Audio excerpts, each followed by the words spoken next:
Today we're going to show you how to make 3 ingredient peanut butter cookies.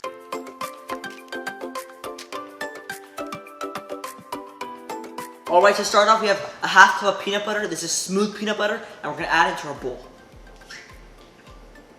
Okay, now we're going to add a 1/3 cup of granulated sugar and 1 egg. Let's give this a mix.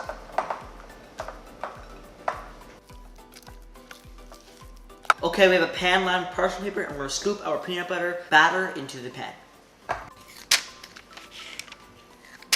Alright, now we're going to put it in the oven for 8 to 10 minutes on 350 degrees Fahrenheit.